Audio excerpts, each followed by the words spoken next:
You're Locked On Sharks, your daily podcast on the San Jose Sharks, part of the Locked On Podcast Network, your team every day. It's 3 of 4 with the bad start. I know we talked about starts, but that's 3 wins out of 4 here.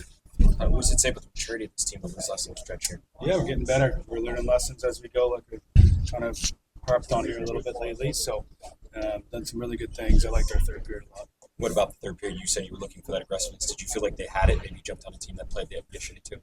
Yeah, we just talked about we want to get in the attack. One of the best teams in the league, 2-2 going in the third.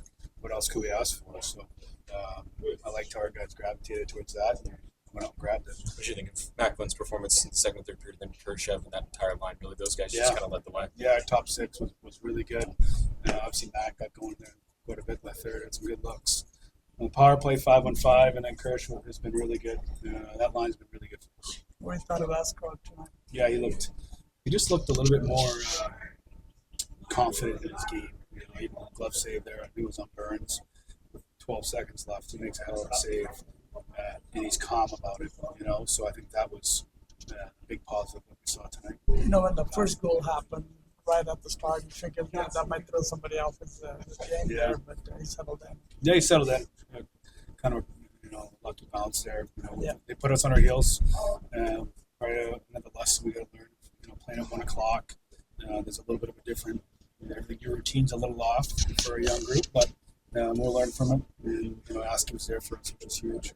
What's made the Wenberg line so effective defensively? I think when you go to shut down a top line like that, everyone says you got to shut them down in the defensive zone. You got to, play without the puck. I want them to play in the offensive zone, and I think that's the best way to shut down the top line is to play in the offensive zone, hold on to pucks, make them come 200 feet, make their top players play defense. Top players, really don't want to play defense, and we got to make them play defense. And I thought that line did a really good job of that. There was a little bit of slower start in the beginning. You had some conversation during the first break or second. Yeah, our guys aren't, they're pretty smart. They know that there wasn't a big new rocky speech in there. There was, hey, we got to get to our game. We got to play. We got to compete, skate. There was a couple of technical things that we need to get cleaned up as we went on there, like every game. So our guys did a good job of that. And on their second goal, you were reviewing again about what happened. What was your thought on that? Yeah, it's just initially when he calls it no goal, that was a call on the ice. And then they actually changed the call on the ice. So that's where I was a little frustrated by it. It's a goal. We pushed the net off. It's a goal that's very preventable from our structure. That's what's more frustrating. So we'll get better at it. We'll look at it tomorrow and continue to work on our neutral zone there. When Kurashev scores there, you have the 3 forwards on the ice. He said that was kind of a call from the coaching staff. So can you talk about that kind of aggressive call to kind of go for the win there with 3 forwards? Yeah, that's kind of been our rotation. We've talked about it here after going into some overtimes. We're comfortable with Wenny kind of playing on that backside, being a defensive forward. He can kind of handle that responsibility. Want to get Kirsch in there too. He's been skating. He's been playing some good hockey.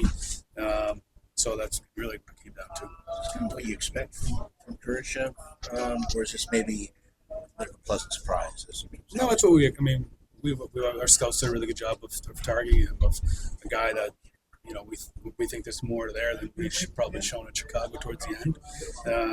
And he's starting to get confident. Obviously gets on the score sheet, but when he's competing and he's skating for pucks, he's a very effective player, and he's really solidified our top 6. So that's just real nice to see. It's scary with Walker in there. Yeah. What did you see from your side? Yeah, I've gotten hit on the bench before. It's not enjoyable. It's unfortunate. So we think he's going to be okay. We'll get an update this afternoon. You think it won't be as long term? No, we don't think so right now. So that's still being evaluated.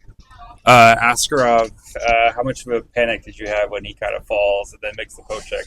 What were you thinking right there? Not again. No, listen, stuff's going to happen. We want our goalies to come out and play pucks.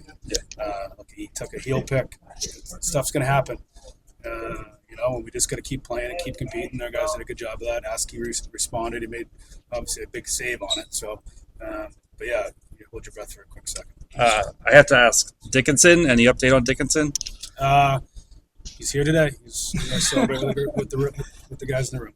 Is there any Last one here. debate about putting him in today or tomorrow? Or is tomorrow a possibility? Yeah, tomorrow's a possibility. We'll see. We'll meet with Mike in the morning, and obviously we're a little banged up, so there'll be some injuries and potential lineup changes, but we'll worry about that tomorrow. Do you think that decision will come then in the morning then with Sam? Maybe. Macklin was Last talking one. about a couple of those trips, and also Will Smith was tripped. What do you thought of them talking to the refs about that? Yeah, I mean, that's game hockey. It's an emotional sport.